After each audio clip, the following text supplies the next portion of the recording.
Bonjour à toutes et à tous, soyez les bienvenus dans cet amphithéâtre de la rue d'Athènes à Paris. Toute l'équipe de VRT, Ville, Rail et Transport, le magazine des professionnels de la mobilité, est heureuse de vous accueillir pour une nouvelle conférence sur le thème du MaaS et du titre unique. Le MaaS, un acronyme formé par les initiales de la terminologie anglaise Mobility as a Service, mobilité en tant que service, permet à ses utilisateurs de planifier, si nécessaire de réserver, de payer, de valider un trajet intermodal, le tout sur une même plateforme numérique et à partir d'un compte unique. C'est donc un concept de mobilité intégrée qui doit permettre de se déplacer partout en France avec uniquement son smartphone. L'idée du titre unique avait été lancée par le précédent ministre des Transports, puis reprise par le ministre actuel, avec pour objectif une première application, une première expérimentation dès cette année. Ce projet vise à simplifier le parcours de l'utilisateur et à établir une véritable interopérabilité entre les différents systèmes de transport existants. Mais sa réalisation, vous vous en doutez bien, oblige à résoudre un certain nombre de problèmes techniques, organisationnels, de gouvernance, de problèmes financiers. Et donc, pour faire le point sur les avancées déjà réalisées, nous avons avec nous, ici, ce soir, un panel d'experts en la matière. Pour le syndicat mixte Atomode, qui regroupe 17 autorités organisatrices de mobilité, 17 AOM en Normandie, je vous demande de bien vouloir accueillir Gabriel Plouvier, chef de produit digital et tarification.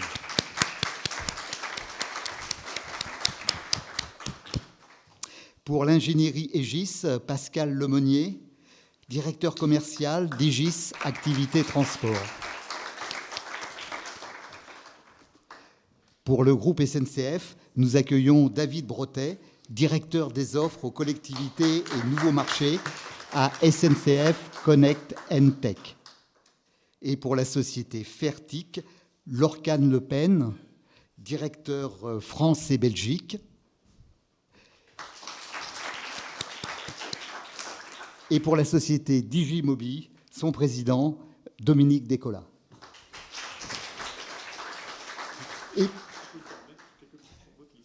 Pardon ? Oui, et pour le groupe RATP, bien entendu, nous accueillons, pardonnez-moi, ce soir, Eric Alix, président de RATP Smart Systems.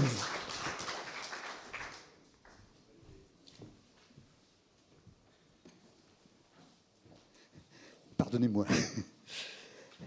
Gabriel Plouvier, Atomode regroupe donc 17 AOM en Normandie. Vous développez un titre unique régional depuis plusieurs années. L'enjeu majeur pour vous n'est-il pas de favoriser l'intermodalité en permettant aux voyageurs de pouvoir enchaîner de la manière la plus fluide possible un parcours en TER, en car et par exemple en bus ? Bonjour à tous. Merci déjà d'avoir organisé cette conférence autour de ce thème qui est très intéressant pour nous tous. Donc oui, effectivement, l'histoire d'Atomode a débuté il y a maintenant plus de 10 ans, où nous sommes déjà lancés il y a 10 ans dans une démarche de titre unique régional. À l'époque, nous avions lancé la carte Atomode, qui était un support qui permettait de voyager sur tous les réseaux de transport du territoire. Et c'est encore le cas aujourd'hui. Cette démarche de carte Atomode, de billettique classique, que nous connaissons tous, nous l'avons progressivement continué. Et puis en 2020, lorsque le Covid est arrivé, nous nous sommes lancés dans une stratégie MaaS et nous avons continué en quelque sorte cette démarche de titre unique, mais cette fois en dématérialisé, toujours dans cette optique, parce que c'est la raison d'être du syndicat, de développer l'intermodalité, de la renforcer. On sait qu'elle est très présente dans les réseaux urbains, dans les réseaux denses. En Normandie, c'est Rouen, Le Havre, Caen. Mais on le sait, dans les territoires ruraux, dans la ruralité, il est beaucoup plus difficile parfois de simplement, mais on y reviendra, connaître les réseaux du territoire, connaître le réseau de cars interurbains existants. Et donc, notre objectif à travers ce MAS, à travers ce titre unique, c'est bien de d'abord faire connaître l'offre existante, mais aussi de permettre aux voyageurs de voyager avec un seul titre sur tous les réseaux du territoire, tous les réseaux normands, le car, les réseaux urbains, le train. Et nous sommes toujours en cours de réalisation, le projet n'est pas terminé, mais en tout cas cela avance. Il y a donc les autorités organisatrices que vous représentez, Gabriel Plouvier, ville, métropole, région. On en compte en France pas moins de 730. Il y a les nombreux opérateurs, il y a les fournisseurs. Pascal Lemonnier, comment mettre d'accord l'ensemble des parties prenantes sur les partages de données et surtout comment trouver un business model où personne ne perd d'argent? Alors, oui, bonjour à tous. Merci aussi pour cette conférence. Le partage des données, effectivement, c'est clé. Alors, ce n'est pas le partage des données techniques qui est clé, parce que ça, tout le monde sait le faire. Et maintenant, la technologie nous permet de partager des données très facilement. C'est plutôt le partage et la volonté de chaque opérateur, public, privé, d'avoir cette volonté de partager les données, alors principalement les données clients, puisque si on parle d'un titre unique, on parle vraiment d'une personne qui va prendre un seul contrat pour un seul moyen de paiement et une seule facture, je dirais, à travers un opérateur tiers et qui va devoir s'interfacer et s'interconnecter avec différents opérateurs de mobilité, que ce soit du transport public ou que ce soit du covoiturage ou que ce soit éventuellement des bicyclettes en libre service. Et le partage des données peut être difficile d'obtenir en fait de ces différents opérateurs, puisque c'est des données clients déjà. Le client, c'est un petit peu également la raison de vivre et puis la personne qui paye, donc importante pour les opérateurs.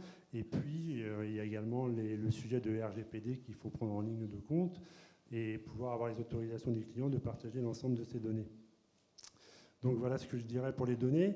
Et puis pour le business model, effectivement, le premier business model, c'est la subvention publique, puisque tout ce qui aujourd'hui est transport public est très subventionné, et d'arriver à faire un mix entre une subvention publique, un investissement privé, et puis un financement, un retour de financement pour les différents opérateurs qui vont accepter effectivement de modifier leur logiciel ou leur plateforme ou leur back-office de manière à pouvoir en tirer un avantage, donc plus de clients principalement, pour pouvoir et du coup financer en partie ce type d'initiative de ticket unique.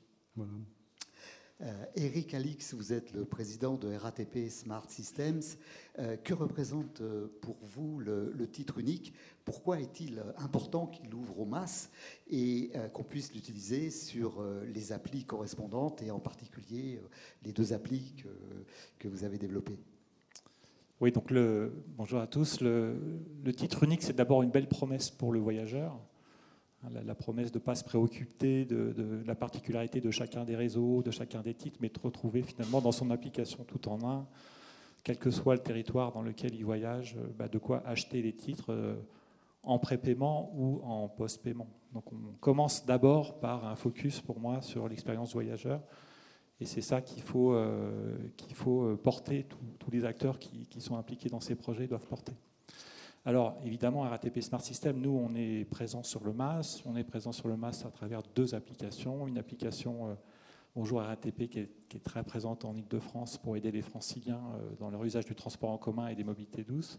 Et puis aussi MAPI qui est plus orienté sur les automobilistes et l'autosolisme. Et donc, on a ces enjeux aussi, et on le voit dans l'avis qui a été publié. Là, il y a aussi l'enjeu d'aller maximiser, on va dire, la part du transport en commun dans les choix modaux. Donc pour ça, quand on prend un peu de recul sur la façon de faire ça, il faut effectivement gérer une relation client digitale à travers des applications. Et sans doute, les gens chercheront de la billettique, mais ils chercheront aussi de l'information voyageur. Donc on a cette idée de MAS qui n'est pas très loin derrière. Et puis, il faut aussi pouvoir interagir, comme vous l'avez souligné, avec tous les systèmes, les 200 systèmes billettiques qui existent. Donc, des fois, on peut passer Donc il y a la façon de s'intégrer, on va dire, avec cet écosystème, ces particularités de chacune des AOM, et que tout le monde, effectivement, y retrouve son compte. Donc pour faire ça, évidemment, il y a besoin d'un bien commun, et je pense que c'est l'objet du Titronic que de le poser. Il y a besoin d'un bien commun qui assure cette interopérabilité. Elle est possible, et elle est une condition pour que les applications se déploient et pour qu'on ait demain des expériences qu'on voit déjà émerger dans d'autres pays. Quand vous regardez ce qui se passe au Danemark, je crois que vous en parlerez peut-être tout à l'heure, quand vous regardez ce qui se passe en Suisse, vous avez une très grosse bascule finalement des achats des billettiques traditionnels sur les billettiques mobiles. Donc il y a beaucoup d'attentes utilisateurs liées à ça. Mais pour pouvoir le faire, il faut de l'interopérabilité. L'interopérabilité, il faut une démarche de gouvernance et une démarche de mutualisation de biens techniques. Et pour nous, c'est ça le titre unique. Et donc, c'est une condition de succès demain des masses en France. Mais on pourrait envisager deux approches, soit définir une version complète une fois pour toutes, soit partir d'un noyau auquel viendraient s'agréger des périphériques générés par les masses. Je pense que ça a bien été pris en compte par la DGTIL, l'État qui pousse à cette initiative. Effectivement, elle va être lancée à travers une application qui doit prouver le concept et rendre service à des clients et démontrer que ça fonctionne. Mais derrière, ces biens communs, ils doivent être effectivement ouverts à toutes les applications qui aujourd'hui gèrent des voyageurs, qu'elles soient autorités organisatrices partout en France, ou qu'elles soient plutôt masse privée comme nous on a. Et donc, je pense qu'on est tous associés finalement au succès du titre unique. Il y aura ceux qui seront sélectionnés dans cet appel d'offres, mais il y aura aussi tous les autres, et on a tous intérêt à ce que ça fonctionne. Pour SNCF Connect, David Brotet, SNCF Connect and Tech, le titre unique n'est pas seulement une affaire de billettique. Il faut aller en quelque sorte chercher l'utilisateur. C'est donc aussi un projet marketing à mener en partenariat avec les AOM. Et donc, ça pose le problème de la gouvernance. Eh ben oui, absolument. Alors juste avant de vous répondre, je me permets juste pour tout le monde de redire de quelle fenêtre je parle, qui est SNCF Connect and Tech. On ne va pas se cacher, SNCF Connect and Tech, on est donc une filiale du groupe SNCF, filiale digitale, qui opère donc l'application SNCF Connect, que vous avez immanquablement tous dans votre poche, mais qui a une deuxième jambe très importante, c'est la prestation technologique, à la fois pour le grand interne, pour le groupe, et puis pour faire très court, depuis quelques années, il y a un pivot qui est opéré pour présenter et proposer tous les assets du groupe justement à d'autres typologies de clients et en particulier les clients publics. Donc ce qui est important effectivement, c'est que le projet titre unique, quand on le regardera dans quelques années et qu'on se demandera si ça a bien marché, si tout le monde est plutôt satisfait, il faudra que le projet il ait déjà été mené, il faudra que les gens aient l'app, que l'app elle fonctionne et qu'il y ait des clients qui l'utilisent. Donc ce qui est important, c'est vraiment partir du postulat que le projet, un tel projet, c'est pas que un projet technique, loin de là, c'est un projet aussi d'usage, on vient d'en parler, d'utilisateur, c'est important. Et c'est un projet qui va être ambitieux, et donc il est important de mener en partenariat avec les autorités organisatrices, parce que ça va s'inscrire dans des projets de territoire. Et donc pour nous, notre conviction, c'est que cette typologie de projet, c'est plus que donc un projet tech, c'est un vrai projet de mobilité au sens noble et au sens aussi complexe. Donc il faudra une expertise technologique, il faudra un savoir-faire marketing. Vous avez commencé à en parler pour aller chercher les clients, une fois que tout ça aura été mis en place. Des apps de masse ou des apps techno qui essayent de faire du masse, il y en a beaucoup, mais aller chercher les clients et faire en sorte que la mobilité soit favorisée et que l'app soit utilisée, c'est aussi un vrai métier, donc il y aura une composante marketing importante. Et tout ça s'inscrira dans un partenariat avec les autorités organisatrices, à la fois un partenariat pour construire la solution, un partenariat qui va reposer sur des échanges, sur la mise en place d'outils d'aide à la décision, d'outils d'aide au pilotage, et puis un partenariat qui va aider aussi à bien positionner cette app au vu de la clientèle qui immanquablement sera là, mais il faudra quand même malgré tout aller la chercher et dynamiser la trajectoire commerciale. Lorcan Le Pen, vous êtes le directeur France et Belgique de la société Fertic. Fertic développe le post-paiement basé sur la géolocalisation avec check-in à l'entrée du réseau et check-out à la sortie. Pourriez-vous nous présenter brièvement votre société ? Oui, bien sûr. Merci de me recevoir. Donc effectivement, je représente la société Fertic ce soir. Alors, sans doute bien moins connue qu'SNCF Connect. Vous l'avez sans doute pas tous dans votre poche.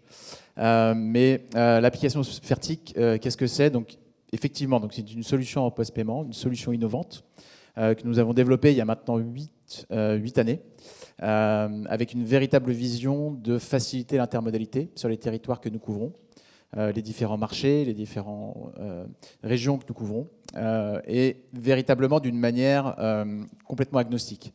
C'est-à-dire que nous nouons des partenariats avec des AOM, des autorités de transport, des opérateurs de transport, entreprises de transport.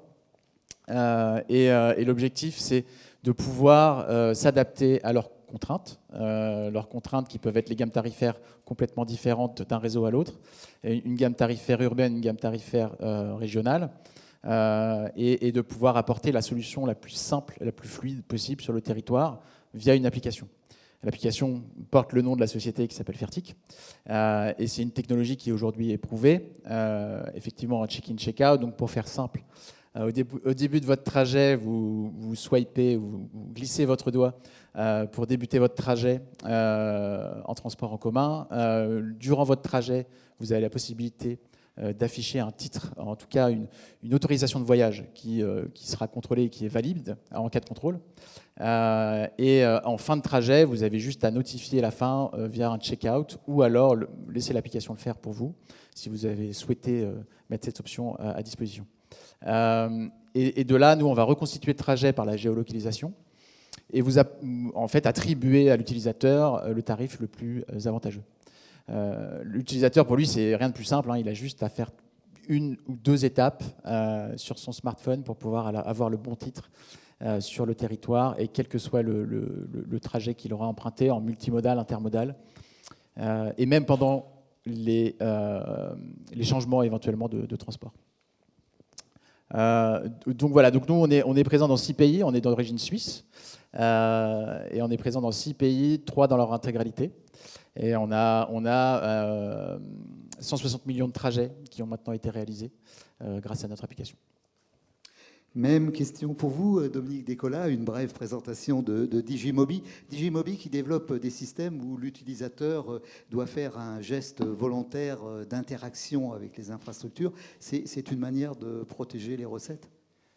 Alors oui, effectivement, on a un positionnement un petit peu différent effectivement dans la billettique mobile. On est vraiment une société dédiée à la billettique mobile masse, et on accompagne, on aide tous les acteurs de l'écosystème à déployer, à mettre en œuvre la billettique masse. C'est effectivement, vous ne verrez pas directement d'application Digimobi sur le terrain. On va motoriser ces applications.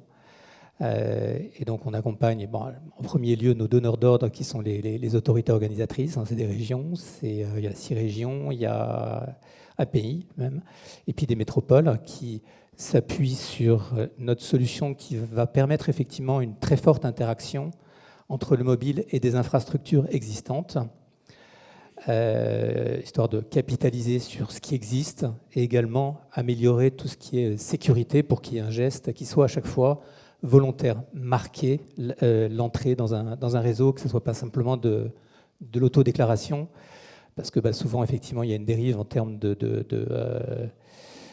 fraude. Donc, c'est un petit peu notre obsession avec aussi les partager avec les autorités organisatrices de gros urbains, c'est protéger la recette. Et donc, pour ça, il y a souvent besoin on va préférer, je dirais, une interaction avec des infrastructures, quelles qu'elles soient. Donc le mobile va scanner un QR code, il va se comporter comme une carte en NFC, il va interagir en Bluetooth, comme on fait à Bordeaux, ou comme on le fait en Nouvelle-Aquitaine, avec le scan de QR code, en Wallonie, etc.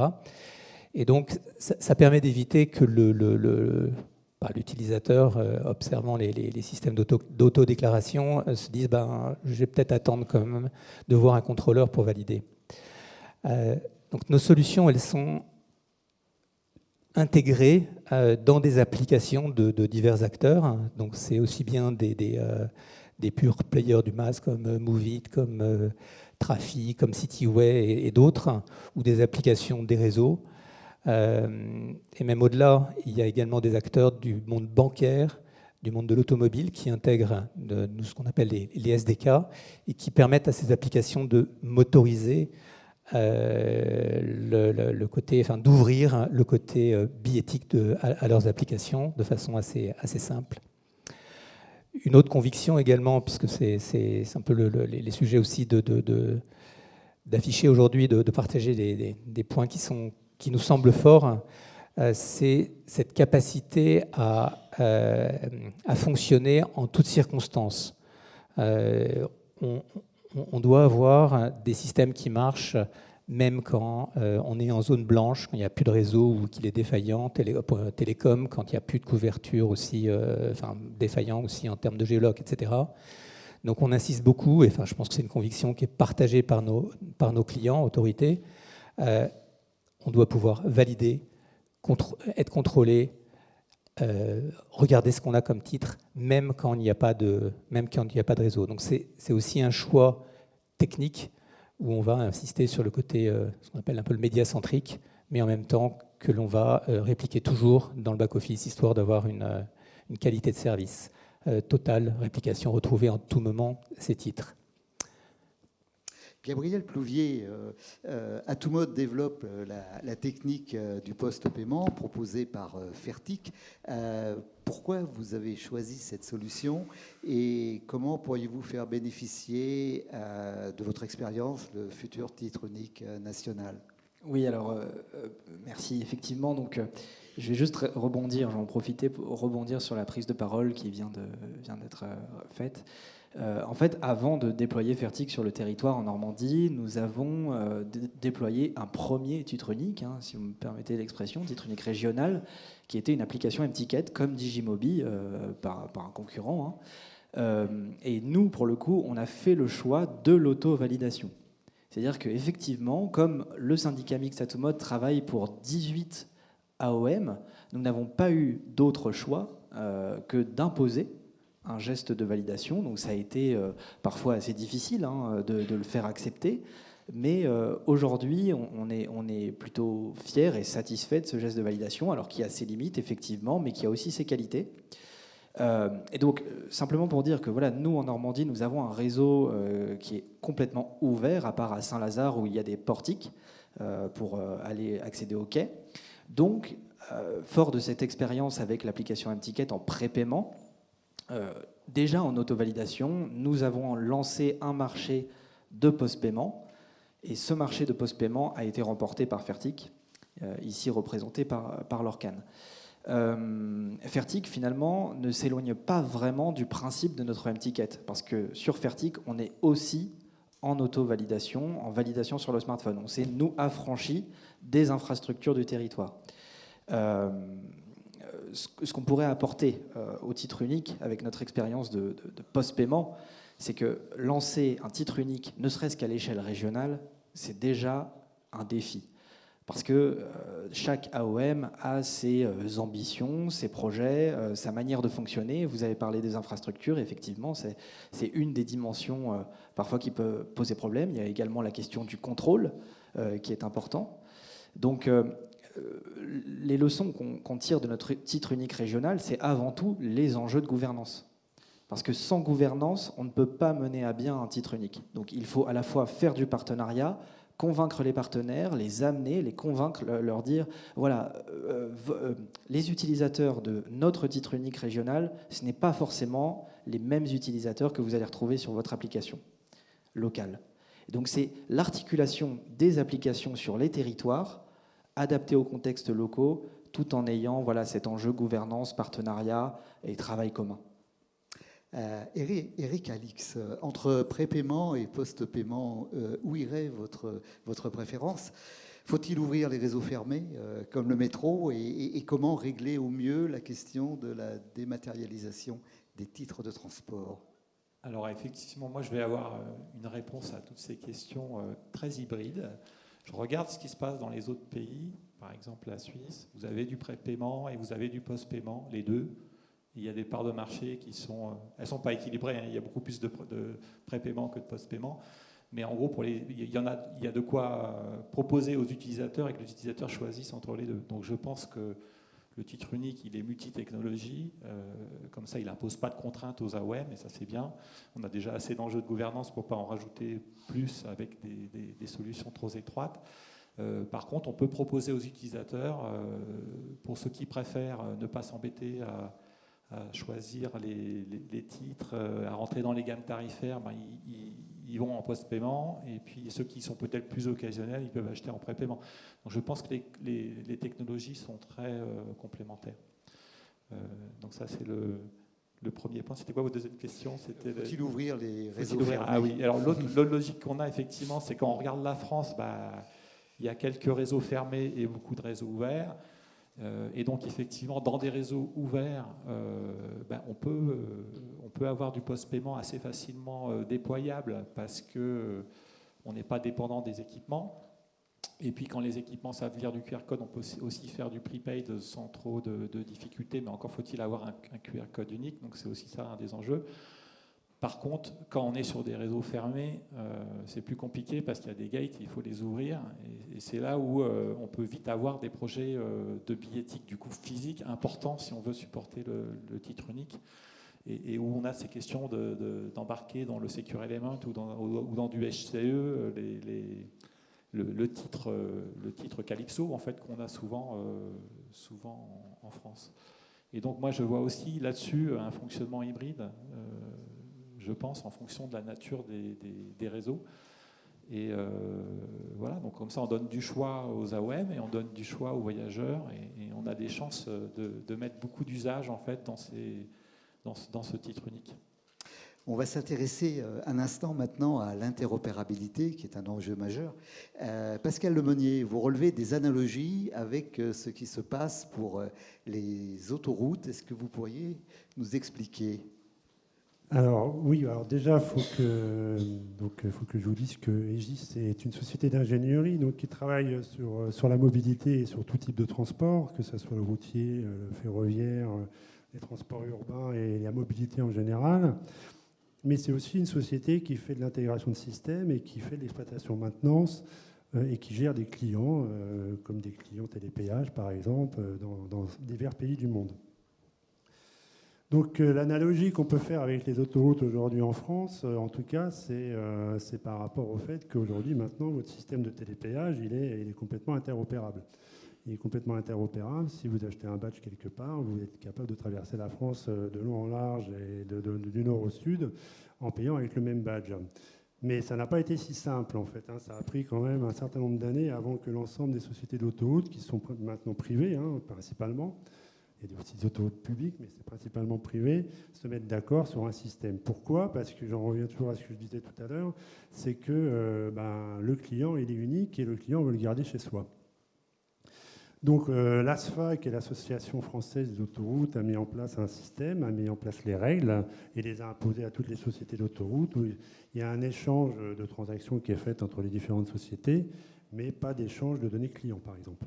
Ce qui fait qu'après, il y a des contrats entre chaque société qui se remboursent et les transactions qui sont faites sur leur réseau par le client du voisin, je dirais. Donc c'est un peu comme ça que ça a été mis en place. Alors je ne sais pas si avec l'ensemble des AOM et puis le nombre d'intervenants aujourd'hui, si on veut faire de l'intermodalité, ça serait possible. Mais c'est peut-être aussi quelque chose à creuser pour éviter justement de rentrer dans un partage de données clients qui est important pour chaque opérateur. Je rajouterai un autre point qui me paraît important également, c'est une application pour un type de transport unique. C'est d'abord se poser la question, comme vous disiez très justement, mais pour qui ? Qui va être intéressé aujourd'hui par un système de transport unique ? Est-ce que c'est au niveau régional, comme vous le disiez? Est-ce que c'est au niveau national? Et quel utilisateur on va toucher? Puisque c'est la première question qu'il faut se poser, c'est à qui on va dédier ce système digitalisé qui permet d'avoir un titre de transport unique. Donc pour quel besoin on répond? À quel besoin on répond exactement? Et ça, à mon avis, ça demande effectivement de regarder les différents clients sur les différents réseaux et de regarder un petit peu quel type de client on va toucher. Je pense que c'est une question importante, en tout cas, à se poser également, en plus de la gouvernance, comme vous le disiez tout à l'heure. Juste pour rebondir sur votre question, au Danemark, ils ont fait un projet en disant qu'ils voulaient dématérialiser 90% des titres. Donc dans 90% des titres, on a beaucoup de segments. Je ne suis pas sûr qu'ils arrivent à 90%, hein, mais en tout cas, ça a été à un moment donné publié dans la presse. Ah oui, ben on va parler tout à l'heure d'ailleurs du Danemark, hein, avec vous, Laure Le Pen. David Bretet, on va rentrer dans certains aspects techniques. Vu la diversité des réseaux sur lesquels le titre unique doit être déployé, imposer le même système à tout le monde paraît être très, très compliqué. Quelle serait, selon vous, la bonne approche et avec quels acteurs ? Alors rassurez-vous, je ne vais pas vous assommer avec des sujets techniques, non. Non, sur cette question-là, je pense qu'il faut être pragmatique, mais ambitieux quand même. Pragmatique, vous avez raison, les systèmes sont multiples, ils sont nombreux. Plus que de billettique, c'est de la matérialisation qui est assez variée et hétérogène, et il faut l'acter comme un postulat de départ. Je ne pense pas qu'il soit possible d'imposer très rapidement des changements de normes ou des changements technologiques. Et pour autant, il est important d'avancer sur le projet, et c'est en cela qu'il faut être ambitieux, parce que la complexité des systèmes, elle se retrouve aussi pour l'utilisateur, et pour l'utilisateur, le voyage, ou en tout cas le transport en est compliqué. Donc, si on veut être ambitieux, il faut à la fois travailler à moyen terme et c'est tout le projet de la DGITM, d'avancer sur une forme de plateforme qui pourrait être mise à disposition, mais il faut aussi avancer sur du court terme.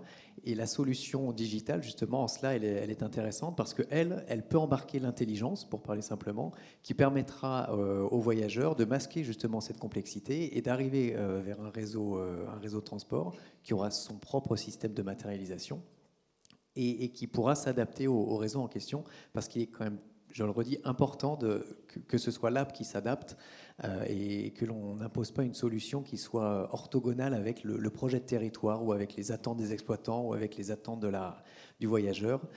Quand un réseau est fermé, il est fermé pour de bonnes raisons. Évidemment qu'il restera fermé, il faut qu'on trouve un moyen d'ouvrir. La validation en entrant dans un bus, c'est un geste important pour les réseaux urbains, donc il faut qu'on puisse maintenir ce geste, hein, c'est ce que vous avez quand même beaucoup expliqué.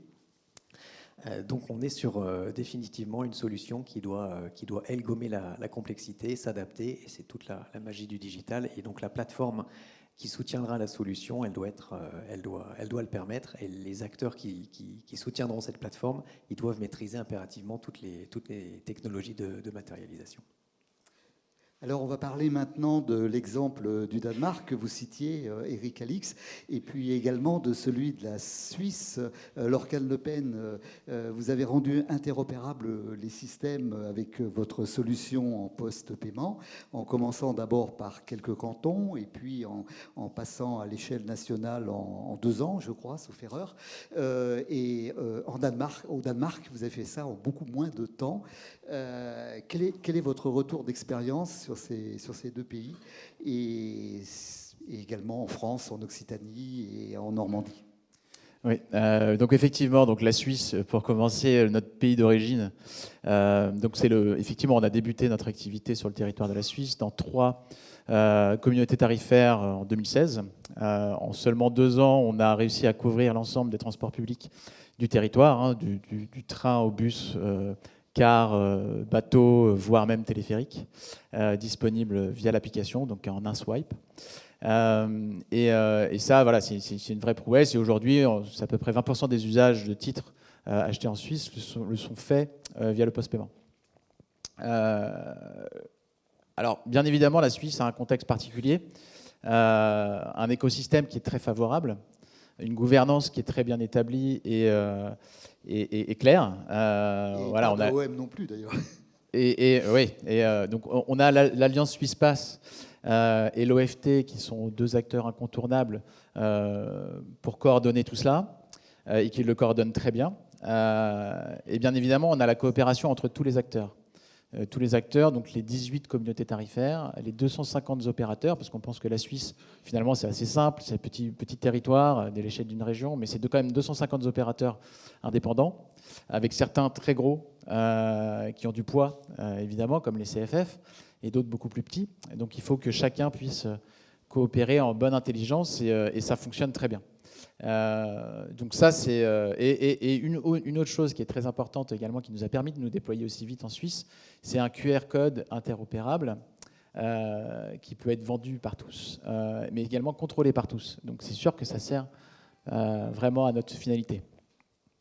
Si je parle maintenant du Danemark, donc effectivement, on a commencé encore une forme d'itération. C'est un peu un commun chez nous, c'est d'y aller petit à petits pas et ensuite d'augmenter la surface sur laquelle l'application est disponible. On a fait une expérimentation au Danemark, dans le nord du Danemark, pendant 18 mois. À la suite de cette expérimentation, l'autorité du pays a validé en fait le concept du check-in, check-out de Fertic pour le déployer sur l'intégralité du territoire. Donc, un marché a été passé, nous l'avons remporté au 4e trimestre 2023. Et l'idée, c'est véritablement de basculer un système qui était carte-centrique vers un système complètement mobile avec une infrastructure légère qui est similaire à l'application Fertic, et une solution que l'on fournit maintenant. En 4 mois, on a déployé sur l'intégralité du territoire du Danemark. Alors effectivement, qui est à l'échelle du Danemark, qui est une grosse région française. Mais en tout cas, voilà, à l'échelle d'un pays en national, et ça fonctionne avec une itération. On a lancé un premier MVP, une première solution à un groupe d'utilisateurs limité, et ensuite un déploiement beaucoup plus massif dans les semaines à venir. Concernant la France, on a effectivement 2 partenaires clés aujourd'hui sur le marché, qui sont la région Occitanie et également donc l'opérateur SNCF en région Occitanie, avec lesquels on a débuté les travaux il y a quelques années de ça, et on a déployé sur le périmètre monomodal du train, puis intermodal en rajoutant le car régional également disponible sur l'intégralité de la région Occitanie. Alors ce qui est un peu particulier, c'est que la région Occitanie a voulu véritablement pousser la réflexion pour vraiment favoriser le report modal. L'objectif, c'était vraiment ça, et donc d'utiliser la technologie pour vraiment arriver à un report modal par le biais de gammes tarifaires innovantes. Et la technologie le permet. Donc c'est ce qu'on a réussi à mettre en place. Et aujourd'hui, on a des vrais résultats sur une population jeune, mais également sur les actifs ou les plus seniors. On a des offres spécifiques, de la dégressivité à l'usage, du cagnotage dans la région. Donc là, c'est véritablement utiliser la technologie aussi pour aller au-delà. Et je pense que c'est un vrai succès. Ensuite, en Normandie, déploiement progressif encore une fois. On a commencé par déployer sur des réseaux urbains et une offre de transport régional entre les 2 en fait, réseaux urbains. Maintenant, l'objectif, c'est de déployer le train à l'horizon au 1er juillet prochain, en tout cas sur l'intérieur de la Normandie. Donc là encore, c'est vraiment un déploiement progressif. Et ce que l'on peut noter globalement sur l'ensemble de ces retours d'expérience, c'est effectivement, on en a déjà entendu parler, mais la gouvernance, c'est un vrai sujet. C'est très important, il faut un chef de file pour orchestrer tout ça et coordonner les initiatives. Il faut de la coopération intelligente et saine entre les acteurs. Il faut de la donnée de qualité, de la donnée d'entrée de qualité. Ça, c'est très important. Pour pouvoir fonctionner, il faut qu'on puisse avoir une donnée fiable et un périmètre qui doit être logique. Et j'ai l'impression que ça a été entendu. Donc, voilà. Dominique Descola, quel est le retour d'expérience que vous avez chez Digimobi et en quoi la biotique mobile peut générer des économies au niveau des coûts d'exploitation et au niveau des investissements? Oui, c'est une bonne question, elle est assez centrale, effectivement. C'est le coût de mise en œuvre en respectant les choix, les gouvernances existantes sur le territoire que l'on souhaite couvrir avec le MAS. Donc effectivement, il y a plusieurs options. Enfin, je pense qu'elles ont été très bien décrites là, où il y a une solution qui s'affranchit des infrastructures existantes. Une autre approche qui est assez utopiste, c'est de changer toutes les infrastructures.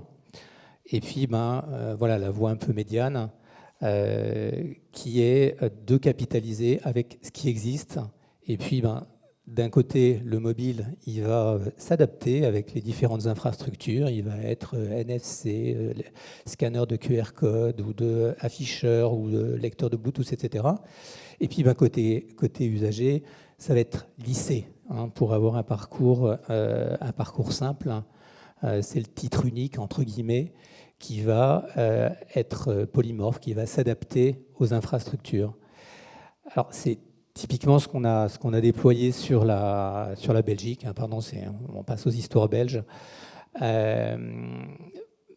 où il y a plusieurs régions, plusieurs opérateurs, dont un opérateur national, le chemin de fer, les SNCB, et chacun accroché à son infrastructure, à ses procédures, et volonté politique de dire, oui, on veut pouvoir émettre des titres qui sont utilisables sur tous les réseaux, donc des titres uniques.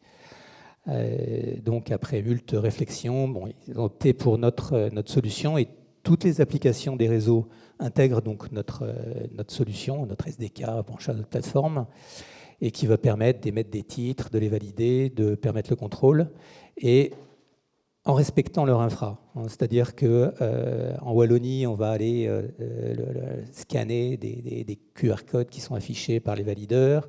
À Bruxelles, il faut passer les portillons, donc ça va être en plus un QR code qui va être généré, qui va être lu par les portillons. Et puis, la SNCB, c'est encore autre chose. Ça va être plutôt des billets avec des données nominatives, etc. Donc, côté client, il va pouvoir acheter sur n'importe quelle appli un titre qui va pouvoir être utilisé dans n'importe quel réseau, successivement, dans un parcours multimodal.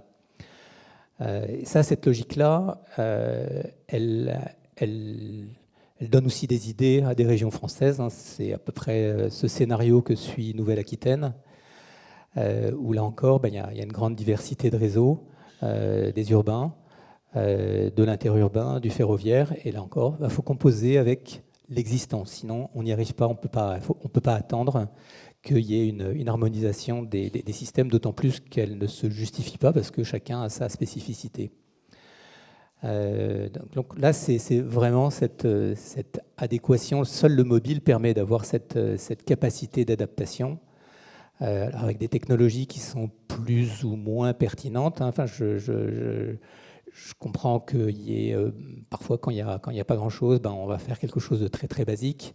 Et puis quand il y a un système fermé ou avec du NFC, du Calypso, c'est le mobile qui va se comporter comme la carte Calypso du réseau. Voilà, donc là, c'est ce qui permet d'aller vite, relativement vite, parce qu'il faut composer avec les acteurs, tout en assurant aussi, ce qui est vraiment fondamental, c'est protéger la recette et s'intégrer aussi dans tout ce qui est flux de données pour alimenter le suivi des usages. Donc voilà, c'est les choix, c'est vraiment les fondamentaux de notre solution qui accompagne, qui simplifie, je dirais, la mise en œuvre des masses pour tous les acteurs. Et pour les AOM de Normandie que vous représentez, Gavoyel-Plouvier, les deux enjeux principaux, finalement, ne seraient-ils pas la lisibilité tarifaire et l'information voyageur que vous développez avec votre démarche MAS? Vous disiez que, par exemple, même les Normands connaissent très très mal l'offre par car sur leur région. Oui, tout à fait. C'était un peu mon propos d'introduction. Et effectivement, nous, ce qu'on cherche à faire à travers le MAS Atomode, le MAS régional normand, c'est d'abord faire connaître l'offre existante sur le territoire, parce que pour nous, c'est déjà un premier pas. On va faire connaître les cars régionaux, les cars interurbains qui sont parfois inconnus. Ils sont là. Il y a une offre qui est parfois dense, intéressante, qui permet de se rendre faire des trajets domicile-travail, de se rendre dans des lieux touristiques, mais on ne la connaît pas forcément. Le rôle du MAS, c'est d'accompagner les voyageurs les usagers vers ces offres-là. Ça peut être aussi les accompagner vers des offres touristiques. Je pense par exemple sur notre territoire à des navettes qui permettraient de rejoindre, chez nous ça va être les navettes de Giverny, mais bientôt il y a l'anniversaire du débarquement en Normandie. On lance des navettes spéciales pour se rendre sur les plages du débarquement. Typiquement, le MAS, là, a toute sa place. Il informe sur l'existence de ces navettes. Il dit aux touristes, voilà, il existe des navettes et vous pouvez les acheter sur l'application. Parce que le rôle de l'application, c'est informer et permettre l'achat. On trouve tout au même endroit. Le but, c'est d'éviter que l'usager s'éparpille, qu'il se perde dans l'information. Et quand je parle de lisibilité tarifaire, c'est... En fait, forcément, nous sommes du métier, donc la tarification, on la manipule tous les jours, on la regarde sous toutes ses coutures, mais en réalité, la tarification, c'est un frein.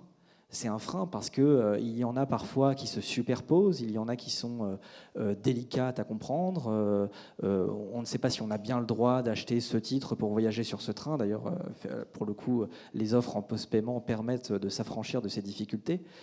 Mais le rôle du MAS, c'est déjà d'afficher ce qui existe en matière tarifaire et d'afficher par exemple les intégrations tarifaires, les tarifications régionales, de ne pas superposer les tarifs et de bien vendre ce qui existe déjà. Donc voilà, la plateforme MAS, les MAS en général, pour nous, c'est informer, bien informer et permettre d'acheter. Tout ça dans la même application, mais on l'a dit, les autres intervenants l'ont dit, c'est un travail très long et assez difficile parce que forcément, souvent les MAS sont construits en lots, ils sont allotis, différents prestataires qui travaillent ensemble, et donc il faut réussir à créer cette synergie là entre tous les acteurs, entre tous les prestataires, pour avoir une application finalement tout en un sur le téléphone. Donc on comprend bien que tout le monde a intérêt à avoir des systèmes interopérables, et pour l'interopérabilité, il faut un titre unique. Idéalement, ce titre unique doit se concevoir au niveau national. Quel serait, selon vous, Eric Alix, le mode de gouvernance à définir entre État, région, pour réussir cette interopérabilité, puisque finalement, l'enjeu majeur maintenant, c'est réussir l'interopérabilité? Oui, donc moi je ne suis pas bien placé pour répondre à cette question comme ça. La gouvernance, c'est un sujet qui est central, mais moi je la vois vraiment entre l'État et les régions, et c'est comme ça que c'est en train de se lancer, et c'est bien que ça soit comme ça. Par contre, effectivement, ce qui est important, c'est qu'on rende service aux voyageurs et qu'on fasse découvrir l'offre de transport, qu'on organise du report modal, qu'on ait plus de voyageurs dans le transport en commun. Et pour ça, c'est vraiment une histoire d'écosystème. Donc nous, par exemple, on a la plus grosse application, la plus grosse audience de franciliens avec Bonjour RATP. On serait très content que tous les Parisiens puissent voyager partout en France avec notre application. On a aussi avec Mappy une grosse application avec beaucoup d'automobilistes à qui on souhaite élargir les choix pour faire du report modal partout en national. Et on est content que des automobilistes aussi puissent découvrir les offres de transport, et qu'on puisse construire des programmes qui amènent à la fois la satisfaction de nos utilisateurs, mais aussi du trafic dans les réseaux de toutes les AOM. Et donc pour faire ça, évidemment, il y a des contrats à passer. Je ne sais pas si c'était ça finalement le fond de cette question. Si, tout à fait. Il y a des contrats d'un point de vue de l'AOM, la question, ça va être combien ça coûte. Et si dans le titre unique, j'ai différents modes, j'ai différentes façons de faire le titre unique, différents gestes de validation, on a vu finalement combien ça va coûter. Et est-ce que c'est plus cher à droite ou à gauche? Et si c'est plus cher à droite ou à gauche, je vais peut-être choisir le mode qui me convient le plus, qui me coûte le moins cher. Donc je pense qu'on aura à travers le titre unique une espèce d'harmonisation en fait des façons de tarifer la distribution des titres, parce que tout d'un coup, dans une application, on va avoir tous les modes. On va pouvoir faire du post-paiement, on va pouvoir faire du prépaiement, du QR code. On va peut-être pouvoir. Il y a même aussi la question de l'open payment. Donc pourquoi je paierai plus que l'open payment? Donc je pense qu'à travers ce voyage qu'on est en train de faire, on va reposer finalement qu'est-ce que c'est que de distribuer. Donc quand je distribue, j'ai une audience, je vais venir proposer les offres, je vais assurer le paiement. Derrière le paiement, on va peut-être demander de prendre aussi du SAV. Et qu'est-ce qui permet, on va dire, à toutes les plateformes, qu'elles soient publiques ou publiques, de faire ça tout en absorbant les coûts qu'elles ont à prendre et en faisant une marge mini, parce qu'en fait, je pense qu'il n'y a pas beaucoup d'argent pour faire tourner le système. Et donc, ce qui est très intéressant, je pense, c'est ça, quoi. C'est arriver à normaliser un peu nos contrats de distribution, comparer les technologies. Avant, on avait des appels d'offres qui étaient différents selon les technologies, donc on pouvait avoir une façon, le marché tarifait différemment une technologie plutôt qu'une autre. Et là, tout d'un coup, elles vont tout être comparables. Et les AOM vont pouvoir dire ça là je prends ou ça là je prends pas, ou les voyageurs ça là je prends ou ça là je prends pas. Donc voilà, donc je pense que ça va nous aider à construire des solutions pas chères pour distribuer ces titres en national, faire que les AOM s'y retrouvent, parce que la solution de distribution elle n'est pas chère, elle est moins chère en digital que de façon traditionnelle, il n'y a pas toute la gestion du cash, etc.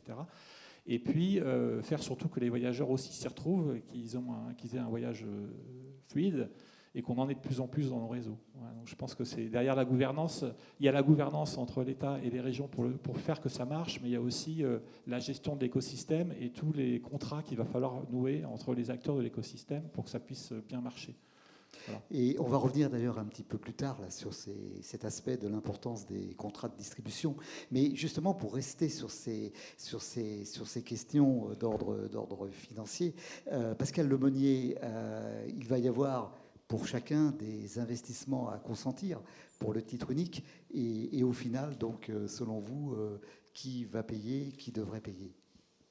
Donc, c'est toujours moi qui parle d'argent, du coup, mais qui va payer, qui devrait payer aujourd'hui? On voit bien qu'il faut une subvention publique assez forte, puisqu'on en revient à ce qu'on dit depuis tout à l'heure, la gouvernance est importante et que il faut que les États et les régions arrivent à forcer, je dirais, les opérateurs et les AOM à faire les modifications nécessaires sur leur système pour pouvoir se connecter à ce type d'application. Donc évidemment, le moins cher est une solution dématérialisée. Je pense que là, on a bien fait le tour de la question aujourd'hui. Qui puisse s'interfacer avec des systèmes existants le plus possible. Le sujet, ça va plutôt être de savoir effectivement qui va payer l'investissement de départ. Ça ne sera pas forcément les opérateurs. À voir comment c'est partagé avec des subventions. Et puis ensuite, qui va payer l'exploitation? Parce que c'est des plateformes en titre unique qui s'exploitent, puisqu'il faut gérer des clients, il faut avoir des call centers, il faut pouvoir offrir une offre de service qui plaît aux clients. Et j'en reviens à ce qu'on disait tout à l'heure, à qui on va s'adresser comme client. Donc ça, c'est aussi un sujet important. Et si on veut faire venir des investisseurs privés autour de la table, il va falloir leur définir un business model qui leur permettra d'investir sur du moyen ou du long terme. Et ça, c'est un vrai sujet si on veut éviter que ça soit que de la subvention publique, de manière à pouvoir avoir un titre unique qui fonctionne et surtout qui soit utilisé par les clients. C'est parce que c'est aussi ça le principe, c'est qu'il faut qu'il y ait des clients pour qu'on puisse rentabiliser cette opération.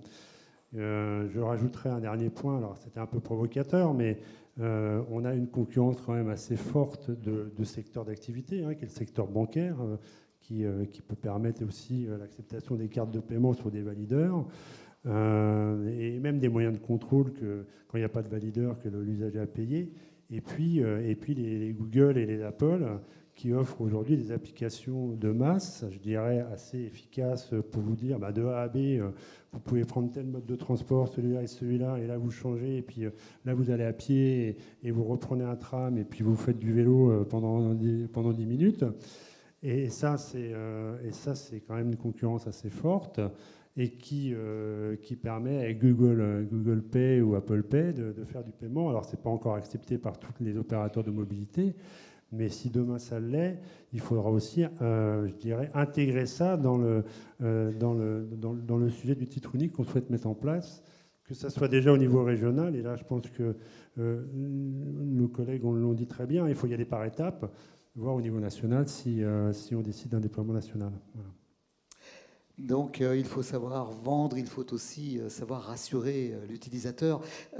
Chez SNCF Connect and Tech, pour vous aussi, David Bretet, l'information voyageur, c'est quelque chose d'absolument primordial. Primordial, c'est le mot. Effectivement, on l'a dit, on l'a redit, on parle de mobilité, on parle de projet de mobilité. Donc tout ça, ça ne marche pas qu'en vendant des titres. Hein. Il faut informer sur l'offre, il faut expliquer aux voyageurs comment ça fonctionne. Qu'on parle d'un voyageur régulier, il a besoin d'être rassuré constamment sur la réalité de la fréquence, de réorienter en cas de perturbation. L'occasionnel ou l'occasionnel régulier, qui va peut-être être vraisemblablement la cible et le cœur de cible, lui, il a simplement besoin de comprendre avant de se lancer. Il ne sait pas quelle ligne il va prendre, quel itinéraire suivre, quelle est la fréquence. Donc, oui, l'information, elle est primordiale. Même une app de distribution, si on pense à SNCF Connect, l'écrasante majorité des visites, c'est pas de la distribution, c'est pas de la vente, c'est de l'information, c'est de la réassurance, c'est de la compréhension des parcours et des horaires de passage. Donc c'est majeur, il ne faut pas l'oublier. Et c'est en cela que du coup la dynamique de solutions qui puissent s'intégrer dans d'autres apps, elle a beaucoup de sens parce que l'information, elle se pilote à un niveau national, certainement, mais aussi régional ou local. Et du coup, toute la mécanique d'information, purement informationnelle ou poussée de l'information et des solutions ou des typologies de services pour orienter le voyageur, et ben, ça a du sens, et ça a du sens aussi à une échelle plus basse, donc régionale ou locale. Et le projet, la réussite du projet, elle passera aussi donc par cette capacité à mettre en place la plateforme pour qu'elle puisse s'associer à des vraies solutions d'information, parce que le voyageur, définitivement, il en a besoin. Oui. Et on parle de titre unique, mais ne devrait-on pas d'ailleurs plutôt parler de support unique, hein, puisqu'on n'est pas du tout dans le cas, par exemple, du Deutschland Ticket à 49 €, c'est sûr. On est davantage dans une logique d'adaptation aux différentes gammes tarifaires des AOM.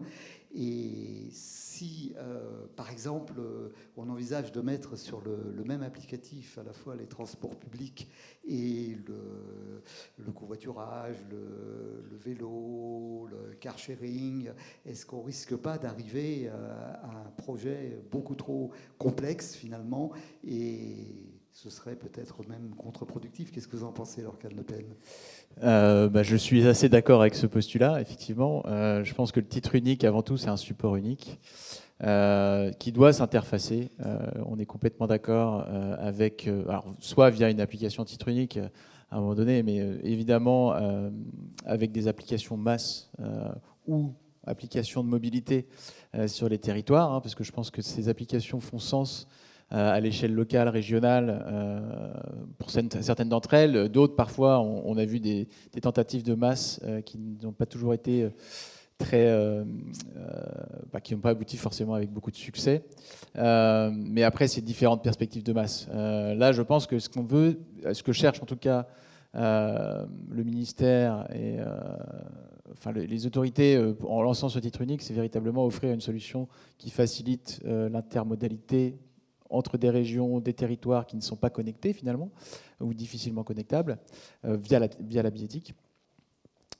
Et donc en fait, il faut vraiment se poser la question, c'est qu'est-ce qui est le billet le plus simple pour cela, et peut-être que le billet le plus simple, c'est celui qui n'existe pas dans la réalité. Finalement, l'usager, il souhaite acheter un déplacement, se rendre d'un point A à un point B, un service de déplacement, mais pas un billet. C'est véritablement pas ça qu'il souhaite. Donc, à travers ce titre unique, je pense qu'il faut aussi, évidemment, ce nom va rester, mais il faut penser plutôt aux expériences usagées, se dire que derrière, il y a beaucoup de choses qui permettent de faciliter cette intermodalité. Donc voilà. Dominique Descola, ne faudrait-il pas aussi évoluer sur les modes de paiement en rajoutant par exemple Apple Pay, Google Pay, ces possibilités de paiement? Alors, effectivement, le mobile devient, dans pas mal de réseaux, le canal de vente numéro un. Le mobile, c'est un automate, c'est une carte, et c'est même un valideur, justement, pour pouvoir s'adapter aux différents modes de validation des réseaux. Donc, quand on ambitionne de faire 30, 40, 50, 90% même des ventes sur le mobile, il faut aller regarder partout, tous azimuts, quels sont les freins à l'usage. Et très franchement, actuellement, il y a des progrès à faire au niveau du paiement. Les solutions de paiement sur carte bancaire classique où on saisit son numéro et puis après on reçoit un petit SMS hypothétique et puis on va sur son appli, etc. C'est quand même galère. C'est une source d'erreurs et de surfacturation des PSP. Donc, il faut clairement améliorer ça. Il y a du boulot à faire côté de ces acteurs-là, tant au niveau des PSP que également des schémas de paiement. Alors, quoi qu'on puisse en penser, les solutions Apple Pay et Google Pay sont des très grands facilitateurs parce que j'achète en un clic, j'ai pas besoin d'enrôler, de saisir ma carte. Mon paiement, il est sécurisé, donc c'est rassurant pour tous les acteurs et ça coûte pas plus cher. Donc, pourquoi s'en priver, mais tout en laissant effectivement le choix aux utilisateurs. Enfin, nous, en tout cas, on est convaincus que ces solutions-là font partie des solutions de facilitation, de même que des solutions de marketplace. On parle de masse, mais on a besoin d'ouvrir le jeu à des solutions qui permettent de ventiler immédiatement la recette entre tous les acteurs. Donc ça, c'est pour le moment, c'est proposé par les leaders du marché, par Stripe en l'occurrence, ou quelques autres.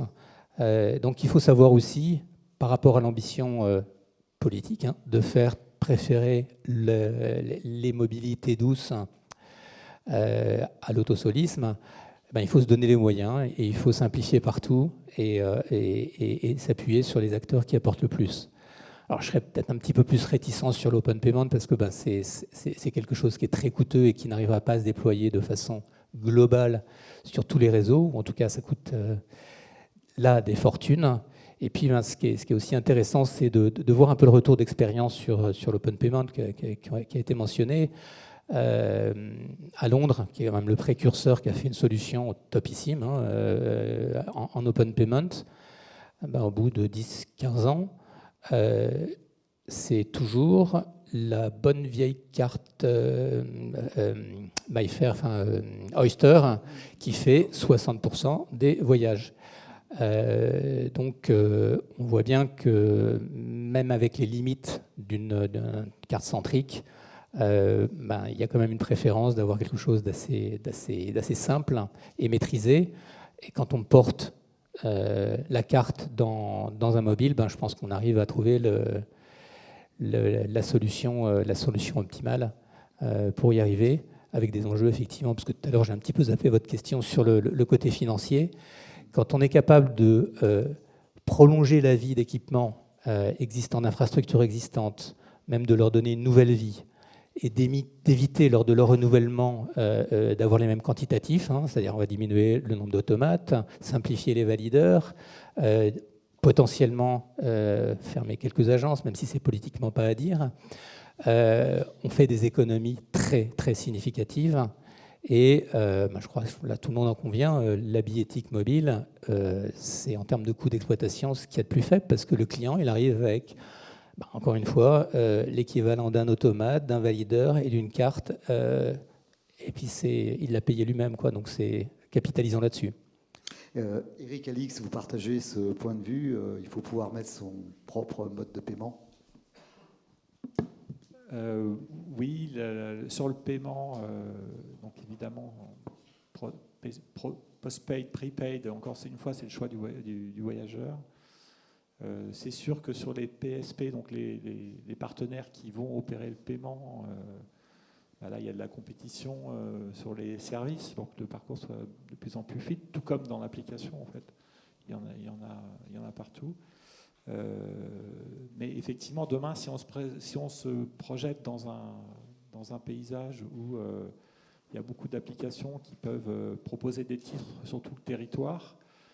Chacun doit pouvoir choisir son propre paiement, opérer sa propre gestion des clients, du SAV, etc., tout en étant branché à la gouvernance et aux moyens techniques mutualisés qui est mis à disposition de chacun pour que ce soit interopérable. Je pense que les Suisses ont fait ça. Depuis très longtemps, ils ont ce truc-là en place, c'est ce qui permet d'aller très vite dans la dématérialisation. Donc nous, on commence tout juste le parcours, le chemin. Les Danois aussi ont bien avancé, les Allemands s'y mettent, les Français y réfléchissent et lancent le projet, quoi. Donc je pense qu'on est au début en fait, d'une histoire qu'on est tous en train d'écrire ensemble, et on a besoin du coup de cette initiative du titre unique pour créer des conditions pour que l'écosystème il bouge au profit des voyageurs et du trafic dans les réseaux de transport en commun en France. Gabriel Plouvier, vous souhaitez voir construire des briques techniques fonctionnelles à l'échelon national qui soient donc réutilisables par les AOM pour alimenter les masses régionaux et urbains. Faudrait-il par exemple une brique génératrice de QR code qui soit lisible par tous les réseaux ? Oui, absolument. En fait, nous avons beaucoup parlé d'une application unique depuis le début de la conférence, mais en parallèle, le titre unique, on le sait, servira à la construction de briques fonctionnelles qui elles-mêmes serviront à toutes les AOM, tous les masses régionaux, locaux, métropolitains. On sait que, vous avez parlé du QR code, les CB2D interopérables, Lorcan, tu l'évoquais dans le cas de la Suisse.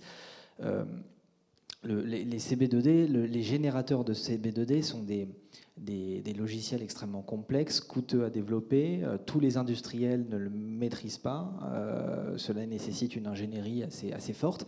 Et donc, développer un générateur de CB2D à l'échelle nationale, c'est extrêmement intéressant pour tous les masses locaux, pour les AOM, les métropoles. Voilà, je l'ai dit, mais il n'y a pas que les générateurs de CB2D, il y a aussi par exemple la construction, pourquoi pas, d'un module de réservation à l'échelon national, qui pourrait là également servir à contingenter certains transports, réserver sa place dans certains trains, dans certains cars.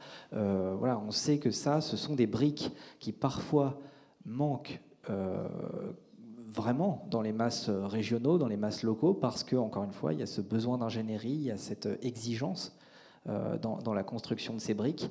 On a aussi la question du moteur tarifaire, puisqu'aujourd'hui, à peu près toutes les régions qui se dotent d'une stratégie masse construisent leur propre moteur tarifaire, et parfois ont même plusieurs moteurs tarifaires pour l'ensemble de leur réseau de transport. Elles vont avoir un moteur tarifaire pour le car, un moteur tarifaire pour le train, pour les réseaux urbains, et tout ça, c'est un petit peu de l'artisanat. Donc, l'industrialiser à l'échelle nationale, on accélérera les déploiements, on accélérera le déploiement du titre unique, mais aussi d'initiatives locales. Voilà, donc ces briques fonctionnelles, pour moi, pour nous, à Atomode, Normandie, sont absolument essentielles dans la construction du titre unique et complémentaires à la démarche de l'application unique. David Bretet, vous avez chez SNCF Connect and Tech, vous avez déjà une expérimentation en Pay as you go sur donc SNCF Connect avec le TER de la région Nouvelle-Aquitaine. Vous en avez une autre pour la vente de titres urbains que vous avez faite avec Airweb et avec des résultats extrêmement intéressants, de très bons résultats. Ces deux expérimentations pourraient-elles servir de base dans le cadre de futurs développements ?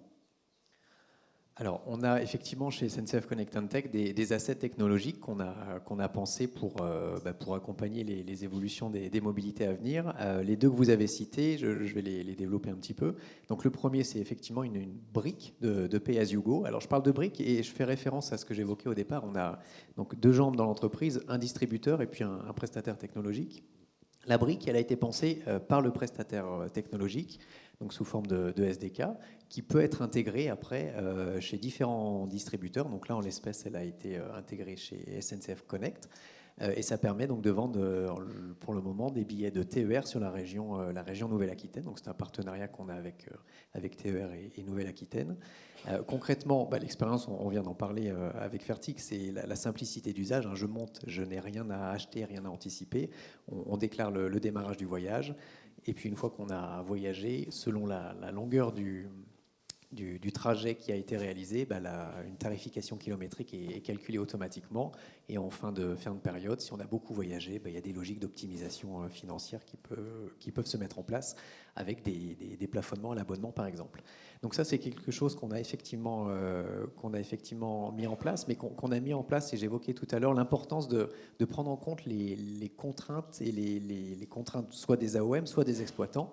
Et là, on a rajouté un vernis opérationnel en complément, dans le sens où il y avait l'importance de savoir déverrouiller et ouvrir des portiques quand on se présente en gare. Donc on a pensé le produit pour aller chercher des QR codes qui déverrouillent effectivement les cabs. Donc voilà, on a cette brique de Pay As You Go qui a été développée par SNCF Connect and Tech Services et qu'on met donc à disposition du marché, pour le moment Connect, et puis d'autres distributeurs si besoin. Une autre brique que vous avez évoquée, c'est effectivement la capacité à aller chercher en l'espèce chez un partenaire qui s'appelle donc Airweb, qui est une sorte d'agrégateur pour nous de matérialisation des réseaux urbains. Donc Airweb, Digimobi, vous le connaissez évidemment bien, c'est une entreprise qui a digitalisé, qui aide les réseaux urbains à digitaliser leur distribution. Je vais faire court, rassurez-vous. Et donc là, on les a intégrés dans SNCF Connect and Tech, ce qui veut dire que quand vous avez l'application SNCF, je viens de dire une erreur, on les a intégrés dans SNCF Connect. Donc quand vous voyagez, quand vous avez l'app Connect, vous pouvez aller simplement chercher un billet de transport urbain sur plus d'une trentaine d'agglomérations en France avec toute l'expérience Voyageur Connect. Donc on parlait d'Apple Pay, là vous pouvez aller acheter le ticket unité à 1,50 € du réseau d'Annecy ou équivalent Bourgoin ou Orléans, simplement, donc avec Connect, avec Apple Pay, et vous avez effectivement toute la simplicité d'usage. Donc c'est aussi une brique qu'on a et qu'on met à disposition des différents distributeurs. Pascal Lemonnier, une dernière question. Comment on pourrait échanger au mieux les données tout en préservant une certaine confidentialité? C'est une excellente question.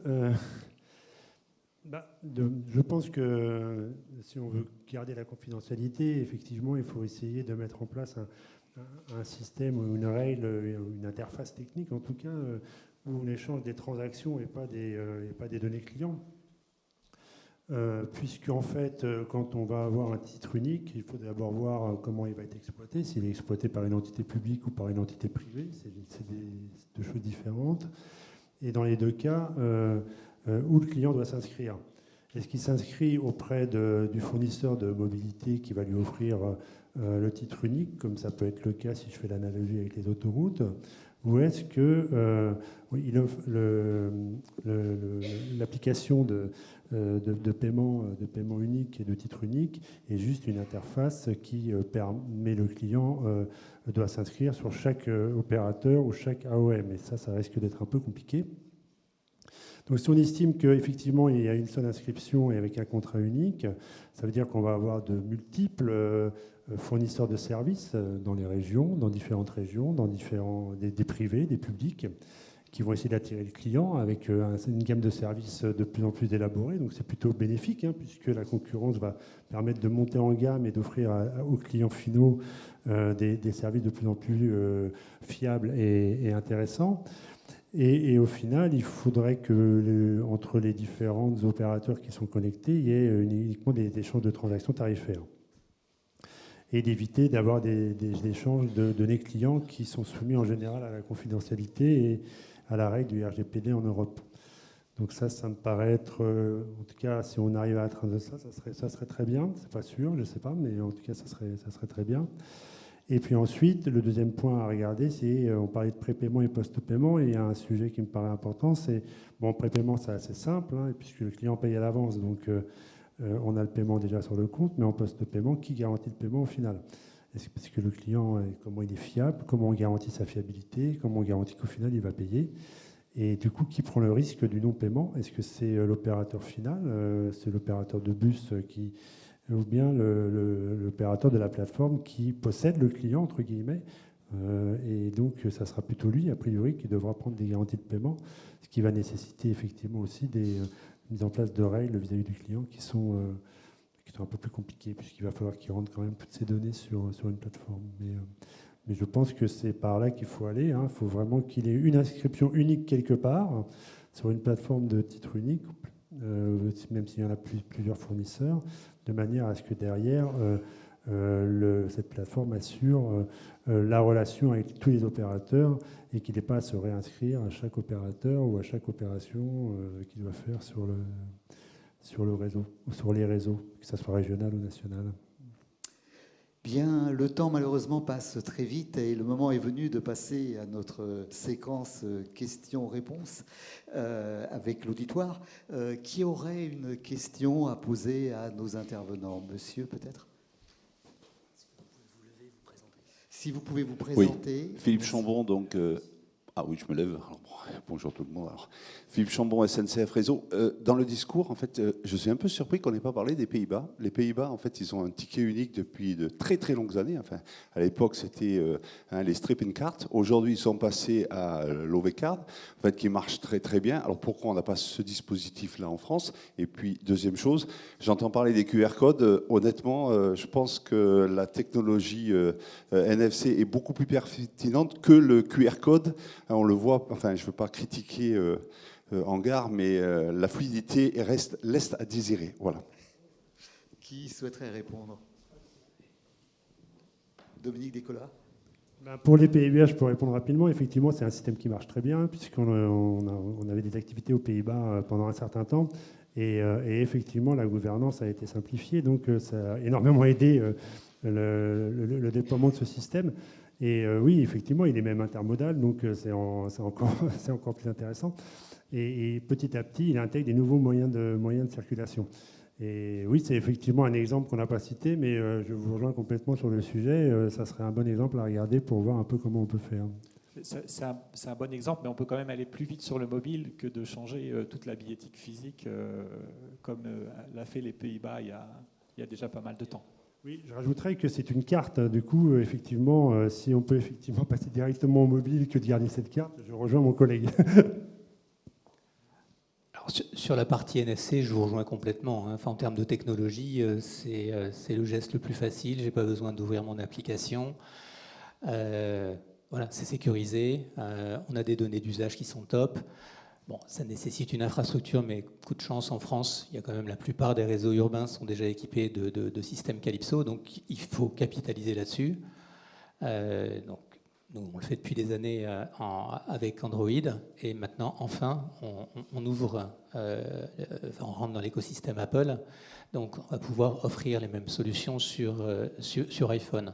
Je pense qu'effectivement, c'est le top du top. Mais en même temps, il faut qu'un même titre puisse être utilisé en NFC ou sur d'autres infrastructures qui n'ont pas ça.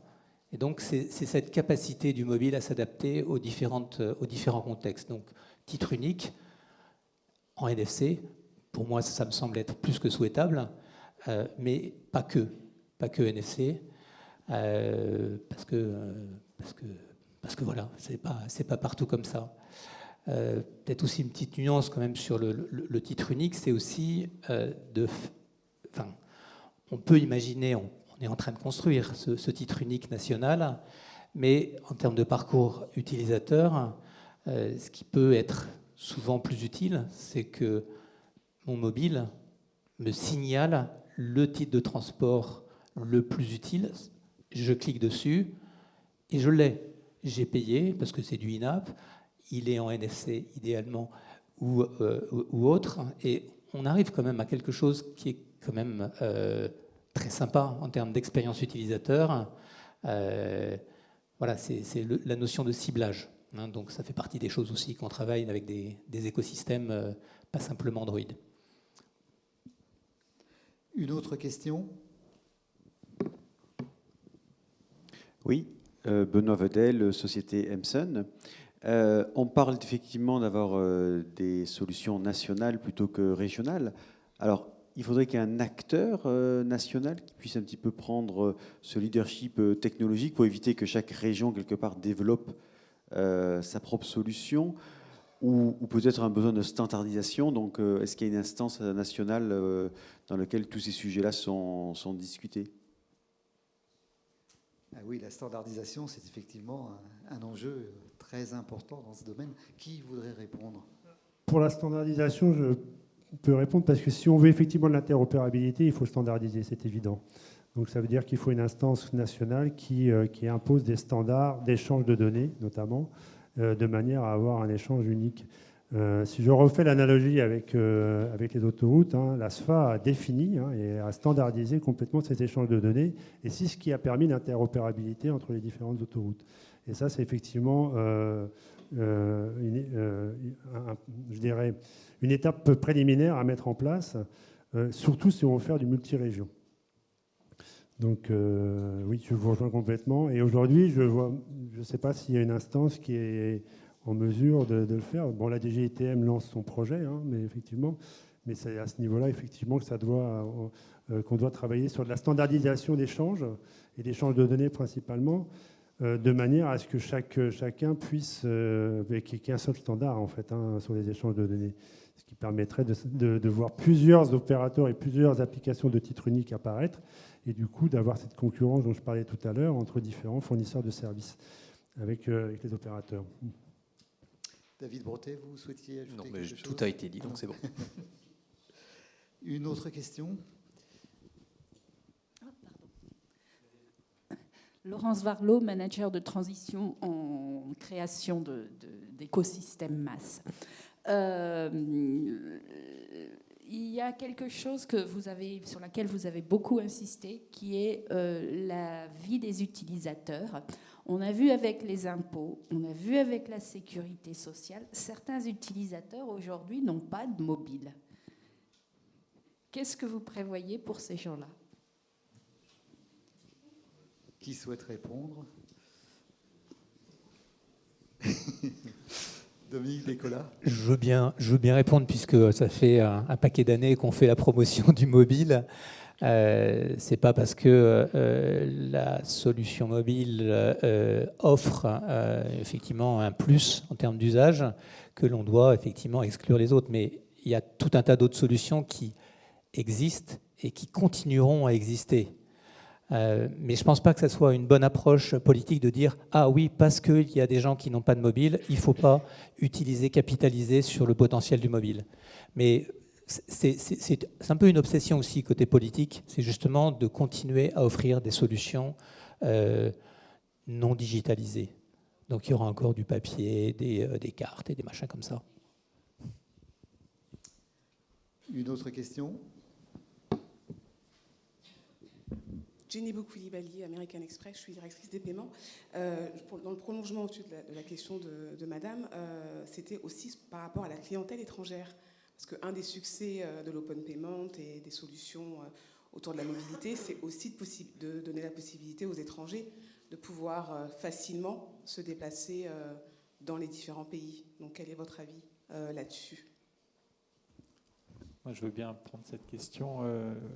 Effectivement, tous les autres très occasionnels, la solution Open Payment avec votre carte bancaire, elle marche bien et donc elle existera demain. D'ailleurs, on peut aussi dématérialiser la carte bancaire dans un téléphone.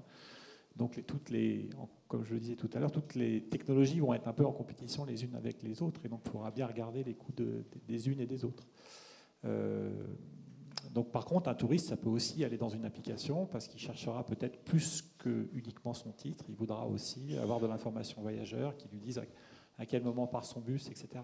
Donc, on est dans un monde qui n'est pas monobloc. Demain, on est dans un monde où les AOM font des choix et les voyageurs font des choix. Et simplement, si l'écosystème rend les choses interopérables, on arrivera à innover et à trouver quels sont les bons mix.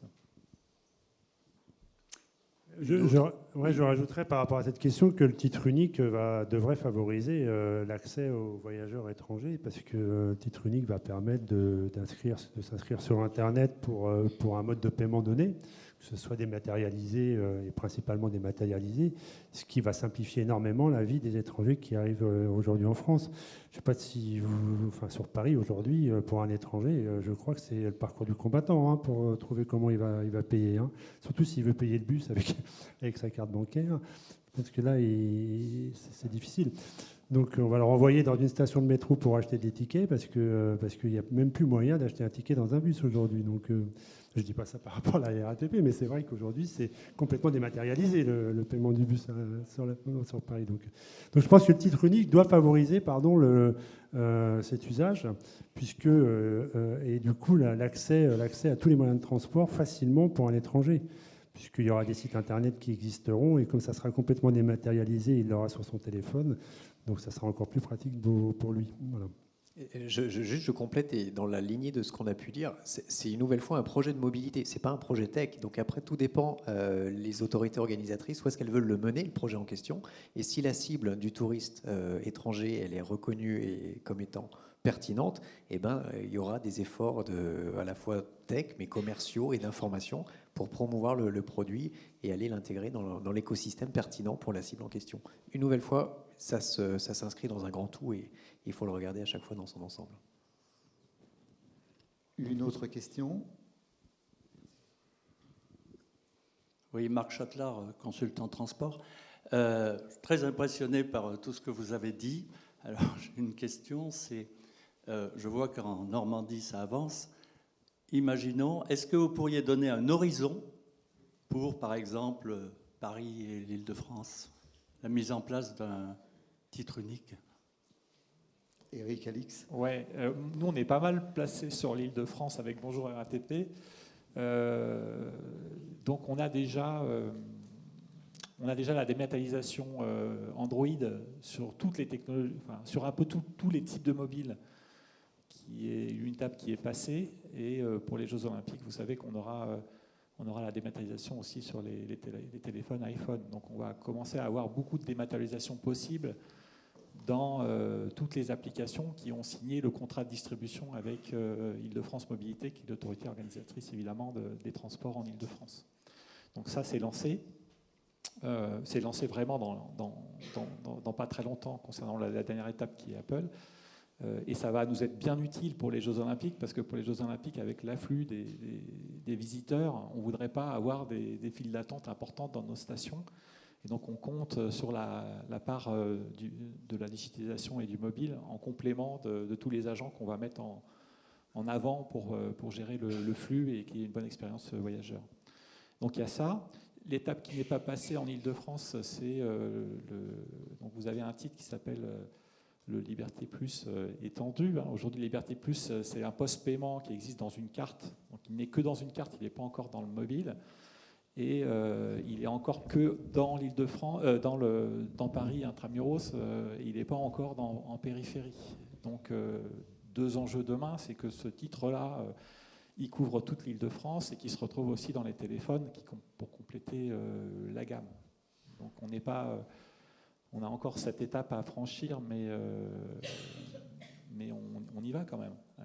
Et après, comme je le disais, si aussi les Parisiens ils achètent leur titre comme ça, ce serait bien que quand le Parisien il voyage, il puisse, dans la même application, pouvoir faire la même chose à Bordeaux, à Tourcoing ou je ne sais où, et qu'à contrario, le voyageur de Toulouse, il puisse facilement acheter ses billets aussi dans son application quand il vient en Île-de-France. C'est ça l'interopérabilité, c'est le fait de retirer les frictions qui existent aujourd'hui dans le parcours voyageur.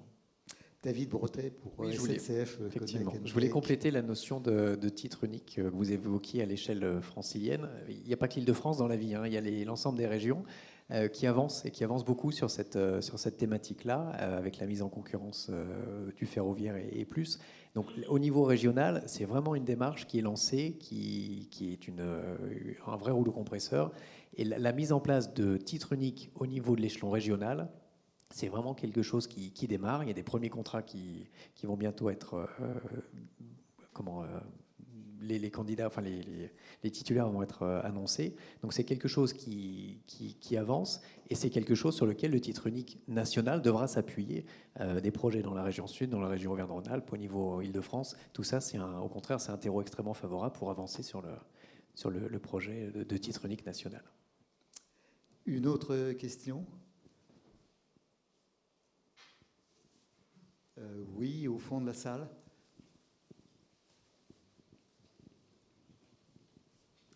Vous venez de parler, Inigo Aguas, École des Ponts.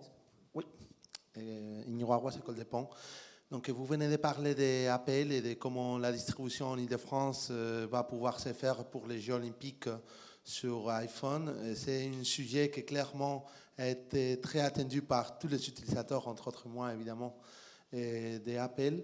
Et je me demande si vous pourrez donner peut-être une date un peu plus précise, surtout comment ça va être déployé, parce que je pense que pas toutes les gammes vont être déployées d'un coup, et simplement comprendre pourquoi ça a pris autant de temps à différents utilisateurs Android.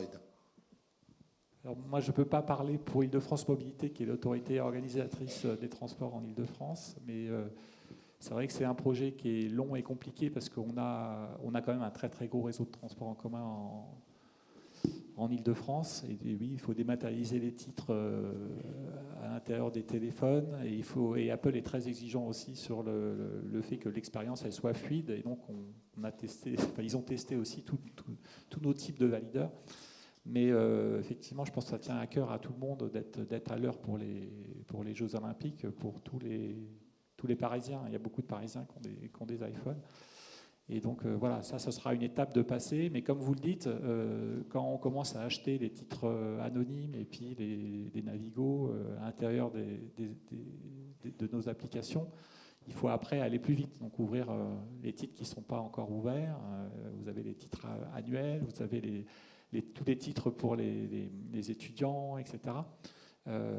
Et puis le Liberté Plus étendu, cette formule de post-paiement. Donc il reste encore des étapes à franchir en Île-de-France comme un peu partout dans les autres régions. Bien, on me fait signe que nous sommes parvenus à la fin du temps imparti pour cette conférence. Avant de nous quitter, je voudrais remercier très chaleureusement les intervenants de ce soir.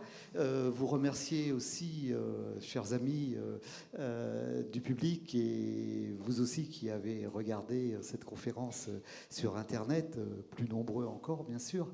Et je vous donne rendez-vous pour une prochaine conférence de VRT. D'ici là, le plus important, portez-vous bien et à bientôt.